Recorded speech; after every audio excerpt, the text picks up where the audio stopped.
Բարև ձեզ սիրելի քույր եղբայրներ։ Այսօր նորից մի հարցի կպատասխանեմ սիրելիներ, ելի հետաքրքիր հարց է։ Աստվածաշնչյան հոգևոր հիմքերից մեկն է սիրելիներ, որ ամեն մարդ պետք է սա հասկանա։ Ես համարում եմ, որ ամեն հավատացյալ պետք է որ հասկանա սա։ Եթե ասուն է պաշտում, եթե ասու առաջ է խոնարհվում, եթե քրիստոնյա է, ասու կնիք ունի իր ճակատի վրա պետք է ասու պատվերները, ասու ձայնը պետք է լսի ու իր պատվերները կապահի ու կատարի։ Լավ, ամեն բանից առաջ եկեք աղոթ կանենք, խնդրենք Տիրոջ ներկայությունը ու հետո նոր կխոսենք, կկարդամ ես հարցը։ Ամենակարող իմ Աստված, մենք շնորհակալ ենք քեզանից։ Շնորհակալ ենք այս պահի համար իմ Հայր, այս րոպեների ու ժամերի համար։ Այս ամեն ինչի համար, որ դու շնորհել ես մեզ, որ դու ծրի ու առատապես տվել ես քո ստեղծած մարդուն, եւ ուզում ես, որ քո ստեղծած մարդը ամենակարող իմ Տեր, քո պատկերով, քո նմանությամբ պես լինելով հանդերձ, քո հետ նստի երկնքի արքայությունում ու վայելի երկնքի արքայությունը, թագավորի քեզ հետ միասին, Հայր հավիտենական։ Ես շնորհակալ եմ քո այդ անսահման ողորմության համար, քո անսահման սիրո համար, որ դու ամեն մարդու ես կամենում այդպիսի, քո հետ հավասարվի, քո հետ երկնքում ժառանգի երկնքի արքայությունը, վայելի երկնքի արքայությունը ու քո հետ փառավորի ամենակարող իմ Հայր, փառքես, շնորհակալ ենք քեզանից իմ Հայր, փառքես, ամեն, ամեն, ես հիմա կարդամ հարցը սիրելի քուրիս և եղբայրս, տեսեք մեկը այսպիսի մի հետաքրքիր հարց ա տվել, բարև ձեզ եղբայր, ձեր աստվածաշնչյան մեկնությունները դիտում եմ, ես մի հարց ունեմ, երկրորդ թագավորաց 24 առաջի խոսքում մարդահամարի մեջ, ինչ մեղք կա, հարց է տալի երկրորդ թագավորացի մեջ, որ գրված է Դավիթը մարդահամար արեց ու Աստված պատժեց իրան, հիմա հարց է տալի, ինչ մեղք կա դրա մեջ, երկրորդը, առաջի խոսքում գրված է, որ Աստված ինքը գրգռեց Դավիթին Իսրայելի դեմ ու ասաց գնա համրե, համ ինքը ասեց, հետո մեղք համարեց, ինչու Դավթի գործած մեղքի համար ժողովուրդը պատժվեց, տեսեք մի անգամից մի քանի հատ հարցեր, իհարկե նույն թեմայի վրայով են, նույն թեմայի շուրջն այս բոլոր հարցերն էլ տրված, իրեններ, ինչի համար, տեսեք լավ, եկեք սենց անենք, որպեսզի խառնաշփոթություն չլինի, հասկանանք, որ դա շատ բարդ հարց է, դու շատ բարդ որն է, մեր ներսին վերաբերվող հարցը հոգևոր եմ ես մեկնելու, դրա համար մի քիչ ծանր, դժվար կլինի հասկանալը, եթե ուշադիր չլսենք, եթե հերթականությամբ չգնանք։ Դրա համար ես ուզում եմ, որ հերթականության ամեն հարցին պատասխանելով առաջ գնանք, որովհետև դա կատարվում է մեր հետ, ամեն մի հավատացյալի հետ։ Սա այս դեպքը, որ հիմա ես կարդամ այդ հարցը, որ տրվեց, ամեն մի հավատացյալի հետ կատարվում է նաև այսօր։ Դա չի կատարվել մի անգամ Դավիթի հետ ու վերջ, անցյալը պատմության գիրքը, ոչ։ Ասու խոսքը կենթանի է, սա պետք է հասկանանք ու գիտակցենք, կենթանի է ու միշտ կատարվում է ամեն մարդու մեջ։ Աստվածաշունչը մի ճանապարհ է, երկինք տանող ճանապարհ է, որ ամեն հավատացյալ պետք է անցնի այդ ճանապարհով։ Ամեն հավատացյալ պետք է քայլի, պետք է գնա, պետք է Աստվածաշնչյան գրվածքը կատարվի իր կյանքի մեջ։ Ես չեմ կարող ասեմ Դավիթի ժամանակներով չեմ ծնվել, դա ինձ չի վերաբերվում, դե պատմությունն էլ գիտեմ, էլի Դավիթը տես մարդ համարեց, Աստված էլ պատժեց իրան, բայց որն էր Դավիթի մարդահամարի մեղքը, հարցը սա է, ինչ սխալ կարդ է, չէ որ Աստված գրգռեց Դավիթին, հետո սխալ համարեց, Աստված ասեց Դավիթին համարի, հետո այդ համարելու համար պատժեց Դավիթին, մեղք համարեց, իրականում սա հետաքրքիր հարց է, հիմա լավ, կխոսենք մեր մասին, եթե ես կխոսամ, այսինքն եթե ես օրինակներ կասեմ ի վրայով, դուք ամենքը ձեր վրայով բերեք այդ օրինակը, եթե այս դեպքը ձեր հետ այսօր չի կատարվե, երեք չի կատարվե, իմացեք, որ վաղը անպայման կատարվելու է, կամ անցածում կատարվել է, դու չես զգացել, չես հասկացել, անպայման կատարվում է այդ դեպքը մարդու ապաշխարության կյանքի ընթացքում, այդ ճանապարհի մեջ, ապաշխարության ճանապարհի մեջ, անպայման ամենք հետ կատարվում է, լավ, հերթականությամբ, լավ, կուզեք ես սկզբից կարդամ երկրորդ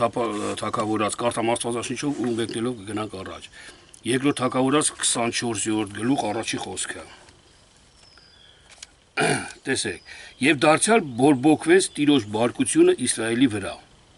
և Դավթին գրգռեց նրա դեմ ասելով, գնա հաշվիր Իսրայելին և Հուդան, Իսրայելն և Հուդան, և թագավորն ասաց Հովաբին և այլը, ասաց գնա համրի, տեսեք, ու գնում համրում են, համրելուց հետո Եվ Հովաբը երբ որ համրեց հետ դառնալուց եւ Հովաբը ժողովրդի համարքի թիվը տվավ Դավիթ թագավորին եւ Իսրայելն էլ 800,000 պատերազմի սուր քաշող մարդ, բայց Հուդայանները 500,000 մարդ։ Տեսեք, ինչ եմ կարծում սրանք էլ է կարևոր ինչ որ մտքեր արտահայտելու, տեսեք սիրելիներ։ Այսօր մենք գիտենք ամենքսել, որ Իսրայելը մենք ենք։ Ամեն մի հավատացյալ ինքը Իսրայել է։ Եվ Իսրայելի մեջ կա Դավիթ, որը շատ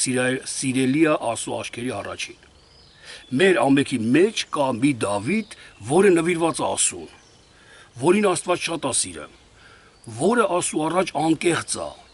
Իհարկե Դավիթի հետ մեկտեղ կային սավուղներ, կային լիքը ժողովուրդներ կան մեր ներսի աշխարհում, այսինքն Աստվածաշնչի մեջ որ գրված է դա մեր մեջ է։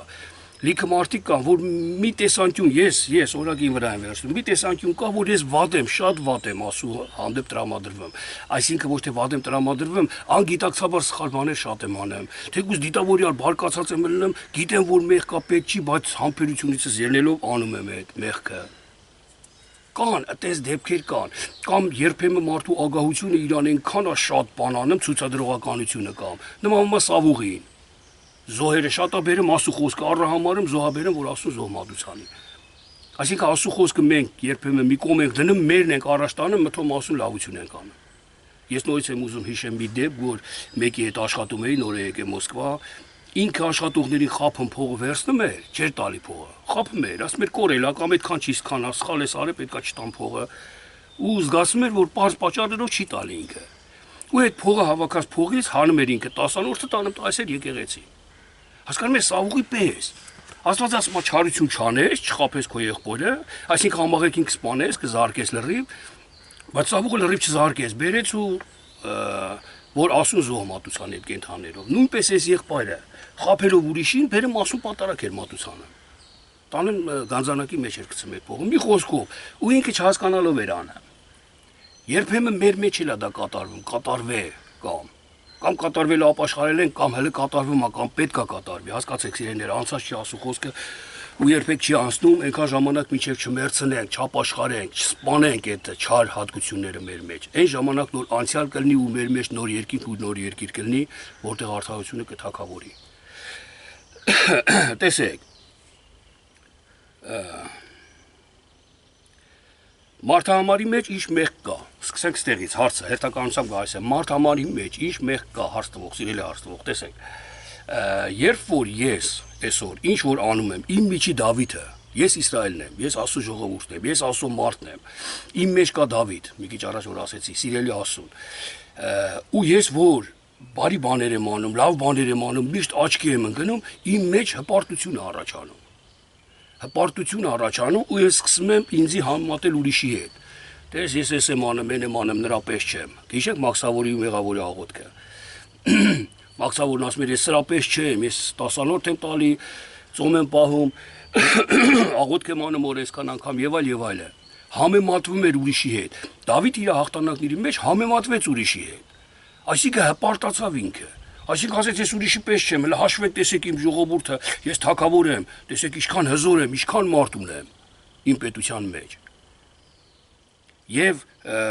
երբ որ իր զորապետին ասեց գնա համրի, իր զորապետն իրան ասեց ախր ինչի համար։ Թող Տերը էլ ավելացնի քո ժողովրդին, էլ ավելի զորացնի քեզի։ Չէ որ դու տիրոջով ես անում ինչ որ անում ես, այդ քո բարի գործերը բոլորը տիրոջով ես անում դու։ Դու քեզանով չես անում, քեզ հաշվում որ հպարտանաս դու ես արել, դու ես արել։ Այսօր երբ որ մեզանից մեկն ու մեկը սիրելի քուրս եւ եղբայրս մի բարի գործ անում, երբեք թող չասի ես սենց արի են ինչ արեց։ Որովհետեւ այդ բարի գործը երբ որ դու արեցի, Տերն արեց քո մեջ, դու չարեցիր։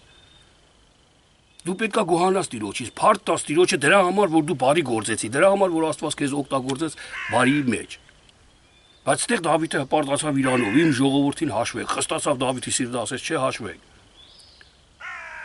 Տեսեք որն էր մեղքը մարդահամարի։ Մարդահամարի մեղքը հենց էս էր սիրելի հարց տվող, որ հպարտացավ իր բարի գործերի համար ու ուզեցավ համեմատվել դիմացինի հետ։ Ես սրա պես չեմ, ես եմ անում, այն եմ անում, ես բարի գործ եմ անում, այսքան մեծ եմ, այսքան հզոր եմ, այսքան զորավոր եմ եւ այլ։ Եվ համարեց ինքը իրան, հաշվեց ինքը իրան, իր բարի գործերը միշտ ցուցադրականություն արեց։ ցույց տվեց իր հզորությունը, ասենց ասած, ապաշխարության կյանքի մեջ։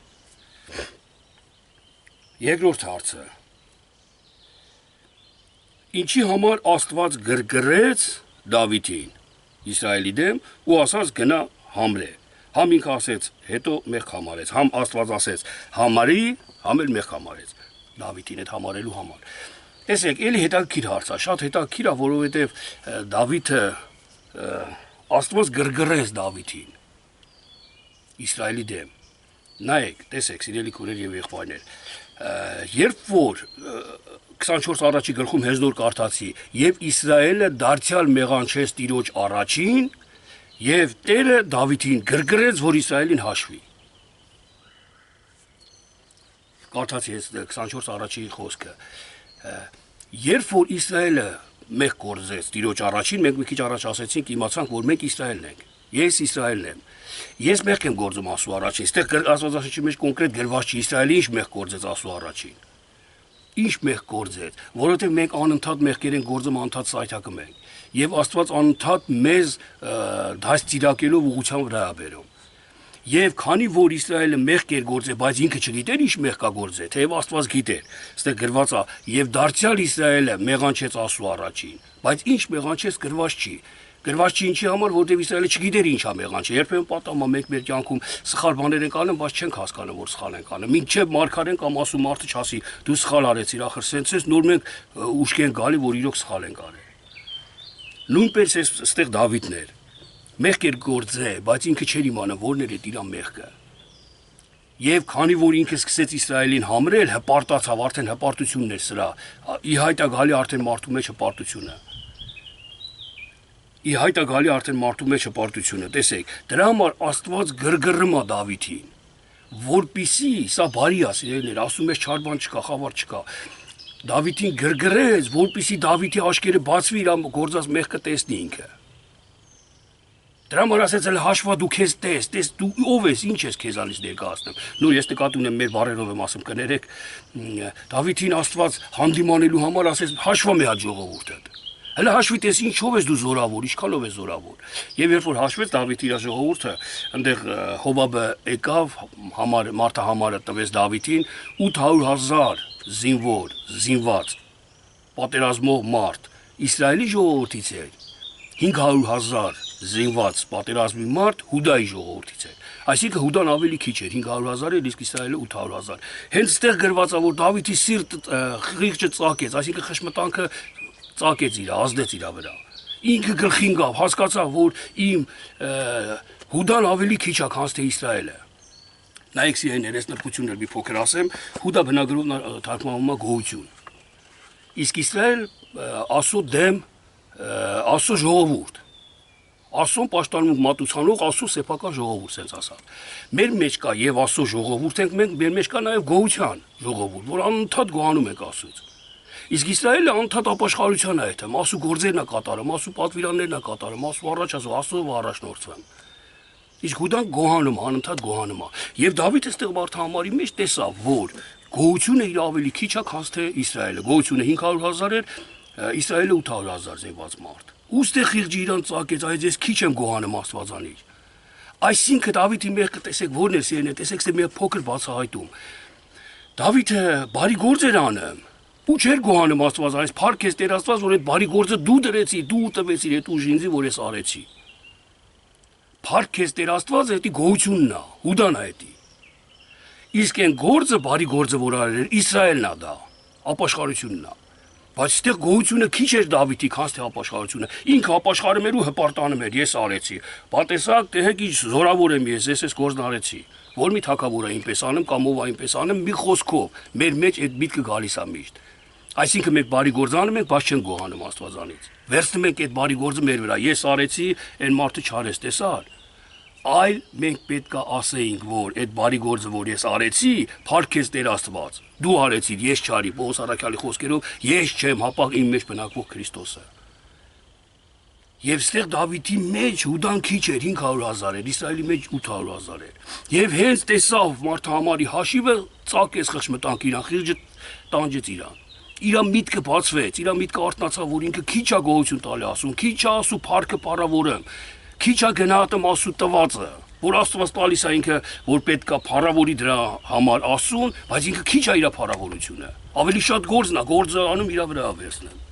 Սիրելի հարցվող, սա երկրորդ մեղքը։ Այսինքն սա հենց այն հարցը, որ համաստված գրգռեց, համել մեղք համարեց։ Եվ երրորդը, ինչու Դավիթի գործած մեղքի համար ժողովուրդը պատժվեց։ Դավիթը նորից եմ կրկնում, մեր միջի սիրելին է, մեր միջի Աստծուն լսող, Աստծո կամքը կատարող, Աստծո առաջ մաքուր սիրտ, մաքուր անձնավորությունն է։ Ամեն մի հավատացյալի մեջ էլ կա Դավիթ սիրելիներ, որ պահը գալի ինքը նվիրվում Աստծուն։ Ինքը սաղմոսները ասում Աստծուն։ Բոլորիս մեջ էլ կա դա։ Իսկ ժողովուրդը եւ սա, եւ այս Դավիթը թագավոր է, ինքը թագավորում է իր մարմնի վրա։ Դուք կարաք ասեք, հնարավոր է, որ մի թագավոր լինի առանց պետություն կամ առանց ժողովուրդ ունենալու։ Ես հիմա ինձ հրճակում եմ թագավոր, բայց ոչ պետություն ունեմ, ոչ ժողովուրդ ունեմ։ Ես ում վրա պետք է օրենքներ դնեմ։ Ես ում վրա պետք է հարգեր դնեմ։ Եթե չունեմ ժողովուրդ, ես ինձանով մենակ հայ իշխան ուզում կոչեմ ինձ թագավոր, բայց թագավոր չեմ ես։ Ինչի համար թագավոր չեմ, որտեղ ոչ պետություն ունեմ, ոչ դրոշակ ունեմ, ոչ պեչատ ունեմ, ոչ գիր ունեմ, ոչ էլ կուլտուրա ունեմ, ոչ էլ ժողովուրդ ունեմ։ Էլ ինչ թագավորի մասին է խոսքը։ Պողոս առաքյալն ասում է իմ առաքելության կնիքը դուք եք։ Այսինքն ես առաքյալ եմ, ինչով եմ առաքյալ։ Իմ պտուղներով եմ առաքյալ, դուք եք կնիքը դրա, դուք եք ապացույցը դրա, որ ես առաքյալ եմ ձեզ, ես վազել եմ երկրից երկիր, եկեղեցիներ եմ հաստատել ու առաքյալ եմ համարում, որովհետև դուք պտուղն եք, դուք կաք։ Եթե իրանք չլնեին, ոչ մեկին վկայած չլներ Պողոսը, հաթու ասել ես առաքյալ եմ։ Ո՞ց կլեր ինքը առաքյալ։ Ուրեմն կնիքը առաքելության պտուղը հենց դա է, նույնպես թագավորի ապացույցը իր ժողովուրդն է, իր բանն է։ Տեսեք, Դավիթը թագավոր էր, ուներ ժողովուրդ, ուներ իր կուլտուրան, ուներ իր սահմանները, ուներ իր կանոնները, օրենքը, ամեն բան ուներ Դավիթը, եւ ինքը առաջնորդվում էր Աստվածանից, ինքը սիրելի էր, ինքը առաջնորդվում էր Աստվածանից, եւ այդ ժողովուրդը Դավիթի, մեր միջի ժողովուրդը, սիրելիներ, նայեք, էլի մի քիչ, չգիտեմ, ես ասում եմ առաջ, չգիտեմ որքանով եք ընկալեմ դուք, բայց պետք է որ ընկալեք, որովհետև հոգևոր մարդը սա պետք է լավ հասկանա։ Եթե հոգևոր մարդը հոգևոր իր մեջ քննի, սա լավ կտեսնի։ Բայց եթե իր մեջ չքննի, հոգևորը չհասկանա, քունը կտանի, կանջատի կգնա, չի կարա հասկանա, ուզենա չի կարա։ Սա մենակ հոգևորը հասկացում, հոգևորը քննում սիրելիներ։ Որտեղ Աստված հոգի է, պետք է նրան հոգիով հավատանք, հոգիով պաշտենք, հոգիով երկրպագենք։ Տեսեք, թագավորը ես թագավորն եմ, իմ մեջ կա Դավիթ, որը թագավորը մա, իմ ամբողջ մարմնի վրա, այսինքն իմ մարմնի մեջ կա ժողովուրդ։ Իմ ժողովուրդն ուզում է, իմ մեջ կա մի հասկացողություն, որը ուզում է քողություն անի, կաշառք վերցնի։ Իսկ Դավիթը իմ միջի սիրելին, որ Աստծո հետ է կապնված անդադ, այն հասկացողությունը, որ կա Աստված, կապած Աստծուն, ինքը պաշտում Աստծուն, ինքը օրենք է դնում այդ իր միջի ժողովուրդը իր այդ միջի ցանկության դեմ, որ չէ, կաշառքը Աստծուն դեմ է։ Կամ քողությունը Աստծուն դեմ է, չէ, պետքա չանես էդի։ Թագավորում է ինքը իր այդ ժողովրդի վրա։ Մեր մեջ կան լիքը ժողովուրդներ։ Մի ժողովուրդը ցանկանում է շնություն իմ միջի, մի ժողովուրդը ցանկանում է ագահություն, քո միջի, իմ միջի, բոլորիս միջի։ Մի ժողովուրդը հպարտություն է ցանկանում եւ այլ, բայց Դավիթը եթե թագավորում է, սիրելին եթե թագավորում է, Մովսեսը եթե առաջնորդում է քեզ ջրից ծնված իմաստությունը, նրանք քեզ դեմ են կենում Աստծո խոսքով։ Աստծո օրենքով, որ չի կարելի, չպետք է անես, երկին քարկացությունը էդի անողները չեն մտնի։ Աստված չի սիրում նման մարդկանց, եւ այլը, եւ զսպելով օրենքի ուժով, զսպելով իմ միջի մարդկանց, ես չեմ գործում այդ չարությունը։ Արդեն թագավորը խոսքը, Աստծո խոսքը ինձ հրամայել է, որ չի կարելի դա։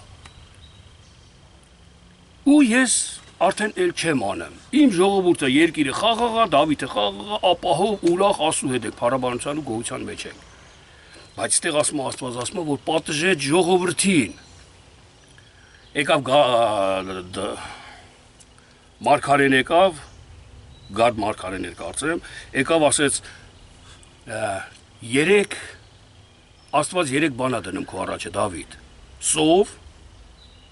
3 ամիս որ տշնամիները քեզ հալածեն ու մեկ էլ ժանտախտ։ 3 օր ժանտախտ որ լինի երկրի մեջ։ Որն ես ընտրում ընտրի։ Եվ Դավիթը քանի որ արդեն ինքը գիտեր, որ ինքը մեղավոր է, Դավիթը հասկացել էր, որ ինքը մեղավոր է, ինքը իր խշմտանք է, ինքը շատ լավ էր լսում Աստծո ձայնը, սիրելիներ։ Այսօր երբեմն մենք կարող այս վիճակի մեջ ընկնենք, Աստծո ձայնը չլսենք, խշմտանքել չհամարենք։ Բա ես արի, ես 100 մանետ տվի եկեղեցու այն աղքատին էլի այդքան ուներ, սկի 10 մանետ էլ չտվեց, հələ դրան տես։ Ու մեր խշմտանքը չէր տանջում մեզ, անցնում էթում ենք։ Բայց դե Դավիթը այնքան Աստծո առաջին սիրել էր, այնքան Աստծո ձայնը լսող էր, որ լսեց Աստծո ձայնը, որ ինքը սխալ է։ Պետք չէր այդպես հպարտանալ, պետք չէր դատել ուրիշին։ Պետք չէ իր անձը բարձրացնել։ Հիմի, տեսեք, ու իմ ժողովուրդը, քանի որ ուզում է մի բան անի, ես թագավորում եմ իրանց վրա, արգելում եմ, չեմ ուզում անի, դա իմ ժողովուրդն է, դա իմ մնացած հատկություններն է։ Լիքը հատկություն կա իմ մեջ, այդ հատկություններն է, որ ամեն մի հատկություն մի բանի ձգտում է։ Ես այսօր Մոսկվայում եմ, այս վայրում եմ, այս վայրի մեջ եմ մտածում, տեսնում եմ այս վայրը։ Երբ որ այս վայրից դուրս կգնամ, կմտնեմ խանութ, խանութի իրավիճակը կնկատեմ, կտեսնեմ, կվարվեմ, ոնց որ խանութի միջի օրենքներն է։ Պետք է անպայման վճարեմ, որ գնեմ, պետք է անպայման եւ այլ ինչ որ օրենք կա թե։ Խանութից դուրս գամ, մտնեմ մեր տան մեջի օրենքներն է։ Ընկերոջս տունը հույր գնամ, ընկերոջս տան միջի օրենքներն է։ Պաշտամունքի վայրում պաշտամունքի օրենքներն է։ Հասկանում եք, այս բոլորը մարդու մեջ է։ Նայած այդ պահին ինքը որտեղ է գտնվում։ Եվ Դավիթը այդքան ժողովուրդները կար իր մեջ, ոնց որ մեր մեջ կա, եւ Աստված այդ ժողովուրդներին պատժեց։ Այդ ժողովուրդը, որը Դավիթի ուժն էր, որը Դավիթի պետությունն էր, որով Դավիթը թագավոր էր, դրանց պատժեց Աստված։ Դավիթի ընտրած պատժով իհարկե ժանդախտով, քանի որ ասեց ավելի լավ անգնեմ Աստծո ձեռը, որտեղ Աստծո ողորմությունը շատ է ու մեծ է, քան թե ընկնեմ իմ թշնամիների ձեռքը, որ սպանեն մեզի եւ այլ։ Դրա համար սիրելի քուրս եւ եղբայրս, տեսեք, հենց ձեր վերջի հարցի պատասխանը, որ ինչի ժողովուրդը պատժվեց Դավիթի գործած մեղքի համար։ Դավիթը առանցին ինչ-որ մեկը չի ժողովուրդը առանցին մեկը։ Այսօր միր միջի, նայեք, լավ, սես մի բան ասեմ։ Իմ հասկացողությունը ինձ ասում է գնա բանկը կտրի կամ խանութը կտրի կամ ես ինչ մարդու տունը հարուստ մարդա գողացի կտրի։ Իմ այս հասկացողության պատճառով, որ ինձի ձգտում է, իմ ագահությունն է, չգիտեմ ինչ դա իմ մեջ, ձգտում է, մղում է ինձի այդ գողությանը։ Եվ երբ որ ես գողությունը կատարում եմ, իմ այդ հասկացողության պատճառով, որ բռնվում եմ ես, այդ հասկացողությանս պատճառով, որ ասում եմ գնա գողացի, իմ ամբողջ մարմինը բերդ է նստում։ Ելավ իմ մարմինը ինչ կապ ունի այդ հասկացողության հետ, ես այդ հասկացողությունից մի բաներ ասես, մարմինս խի պետք է տուժվի։ Ձեր հարցին եմ պատասխանում, Դավիթի պատճառով ժողովուրդը ինչի տուժվեց։ Երբ որ մենք այսօր մի սխալ բան ենք անում, մեր ամբողջ ներքնաշխարհը տուժվում է։ Ժողովուրդն է դա տուժվում։ Մենք մեր տրամադրությունը գնում է, մենք հիվանդանում ենք, մենք չգիտեմ ինչ ենք ելնում հոգևոր հիվանդություն նկատի ունեմ։ Սա է ժողովուրդը, սա առանձնացած չի սիրելիներ։ Եվ երբ ուրախ կլնեի, որ իմ գործած մեղքի համար ես պատժվեի, այսինքն ինչ հասկացողություն, որ ինձ ասում էր գնա գողացի, այդ գնա գողացին պատժվեր, վերանար, մեռներ, պրծներ, որ ես հանգիստ լնեի ու իմ մարմինն էլ մնացած ժողովուրդն էլ ասենք չտուժվեր դրա պատճառով։ Այսինքն մի հատ օրինակ էլ ասեմ, էլի գողքից, որ երբ որ ասեղով մատը ծակում ես, սիրտը տա մղկտում, ամբողջ մարմինը տա ցավը զգա։ Մենակ ճկուտը ցավ չի զգան, որ ճկուտն ես ծակում։ Նույնը տես Դավիթի պատճառով ժողովուրդը տուժվեց։ Ինչի համար, որովհետև Դավիթն էր ժողովրդի տերը, Դավիթը ժողովուրդը մեկ է։ Այսօր մենք մեկ ենք, մեր հասկացողությունը մեկ է, մեկի պատճառով մյուսն է տուժվում։ Սես մի հատ ասացված կա, ասում է հիմար ուղեղի գլխի պատճառով ոտերն են տուժվում։ Որ գլուխը ինչ որ բանա բրթում գնա այսիշ տեղը ոտերը այնքան է քայլում, խես ոտերն է տուժվում։ Սես մի հատ ասացված կա, գիտեմ հայկական է, թե ռուսական, մի խոսքով։ Նույնը է ձեր սիրելի հաստվող, ինչի համար Դավիթի գործած մեղքի համար ժողովուրդը պատժվեց։ Սա հոգի է, սա հոգևոր է, հոգևոր եկեք հասկանալ։ Ես սրա մեջ կա մի հատ հավիձենական կյանք, հավիձենական սեր ուրախություն, մի հատ մեծ հայտնություն կա։ Այս հայտնությունը, որ մենք լուսաբանում ենք, գտնում ենք, չէ՞, հենց այդ հայտնության լուսավորությունը, հայտնության ի հայտ գալը, հայտնության բացահայտումը դա Հիսուս Քրիստոսն է։ Որը մեր կյանքն է, որը մեր փրկիչն է, որը մեր ճանապարհն է դեպի երկինք, որը սերն է։ Մինչև սրա հայտնությունը ես չիմանամ, իմ ճանապարհը, իմ կյանքը Հիսուս Քրիստոսը չի հայտնվի ինձի։ Այս խոսքը պետք է հասկանամ ես, հայտնությունը հենց Քրիստոսն է։ Սա պետք է մենք հասկանանք, երբեմն շատ մարդ կասում է, թե ինչին է պետք է իմանամ, թե Դավիթն ինչ արել։ Ոչ պետք է։ որտեվ նույնը դու ես անելու կամ դու ես անում, պետք է որ դու զգուշանաս, այսօր քո ինչին է պետք որ ձմեռա գալու պետք է ամառը ժողովես քո ձմռվա կերակուրը, ինչի՞ տա պետք իմանաս այդ մասին, հələ ձմեռը ինչքան կա, հələ ձմեռը հիմիկ չի, պետք է քեզի, գիտես որ գալու է անպայման ձմեռը, այսօր աշխատում ես, գիտես որ վաղը պետք է գալու այդ քո աշխատանքի արդյունքը, դրա համար ես աշխատում, այդ հավատքով ես աշխատում, նույնպես Աստվածաշնչյան ամեն մի հայտություն է, հավատքով պետք է իմանաս, հավատքով պետք է կատարես, հասկանաս, հայտությունը ունենաս ու այն ժամանակ կտեսնես, որ մի պահ էր գալի, որ պետք է մեղ գործեի, դեն մեզ չի ձգեմ քեզ, իմ հետ եղել է տես բան։ Իմ հետ եղել է, ես նայել եմ այն արաղին կամ պապիրոսին, որ sense մտքովս չի անցել, ոնց որ ամբողջ 30 տարի ես ծխել եմ, խմել եմ։ Ոնց որ 30 տարի ես ոչ ծխած ոչ խմած լինեի։ Մի րոպե ոնց որ մի օր անգամ խմած ծխած չլինեի։ Մտքովս չէր անցնում, հասկանում եք։ Ոչ թե ես պահեցի ինձի, զորրեցի ինձի, որ չծխեմ, չխմեմ։ Ոչ, աշխարհի մարդիկ էլ են զորրում իրաց չեն ծխում, չեն խմում։ Ոչ, սիրելիներ, Աստծո հայտությունն էր ինձի, որ ես մի անգամից հիասթափեցրեց ամեն ինչից, ամեն վադարարներից։ Աստծո հայտնությունն էր, որ ինձ մի անգամից այդ մեղքը չզգացի, որ դա իմ հետ ինչ կապ ունի այդ մեղքը։ Այսօր եթե ես խմող եմ ու ծոմ եմ պահում կամ ծխող եմ, ծոմ եմ պահում, աղոտ կարեք, որ թողեմ, աղոտ կարեք, որ թողեմ, եթե թողես էլ աշխարհի մարդն էլ նույն ձև վարվում ու թողում։ Դա թողել չի։ Թեկուզ տենց էլ թողես, էլի մի բան է, ինչ որ տեղ, բայց ճիշտ հասկացեք ինձի։ Ճիշտ թողելը լույսի հայտնվելն է քո մեջ։ Եթե դու համարում ես այդ ծխել խմելը խավար, լույսի հայտնվելն է քո մեջ ճիշտը։ Ոչ թե խավարին բռնես զորով ուզենաս հանես դուրս։ Մի դռնով հանես, մյուս դռնով կմտնի, լույսամուտով կմտնի խավարը։ Դրա համար եթե լույսը մտնի, արդեն էլ տեղ չկա խավարին։ Սիրելիներ, լույսը Քրիստոսն է, իսկ Քրիստոսը այս խոսքերի հայտնությունն է։ Լավ, սիրելի հաստվող, այսքան ինձի թվում է բավարար պատասխան տվեցի, ինձի թվում է մնում է միայն մի բան, որ դուք օգտագործեք այս ձեր իմացածը, նոր որ լսեցիք, հասկանաք, գիտակցեք ու օգտագործեք ձեր կյանքի մեջ։ Սա շատ կարևոր է, սիրելիներ։ Անպայման պետք է օգտագործեք ձեր կյանքի մեջ։ Չհպարտանաք ձեր արած ոչ մի բանի վրա, ոչ մի լավարարքի վրա չհպարտանաք, չասեք ես արի, դու չարիր, դու անպիտան ծառա ես։ Դու չարիր, քո միջի Քրիստոսն արեց։ Դու ուղղակի գործիք էիր։ Իսկ դրա համար ինչ պետք է անես, փառք ես Տեր, շնորհակալ եմ քեզ։ Հուդայի ժողովուրդը շատ աստրա, մեծ աստրա։ Իսկ Իսրայելինը, Աստծո պատերազմը Իսրայելի բանինն է, ասունն է։ Իսրայելի պատերազմը ասունն է, Աստվածա պատերազմը։ Իսկ գոհությունը դու ես, դու պետք է տաս, քոնն է գոհությունը։ Այսքանը լավ, ամենքի շինության համար աղոթում եմ, որ հասկանաք այս մտքերը, որտեղ իրոք կյանքի խոսքեր են սրանք։ Եղեք փառավորված Տեր Հիսուսի անունով։ Ամեն։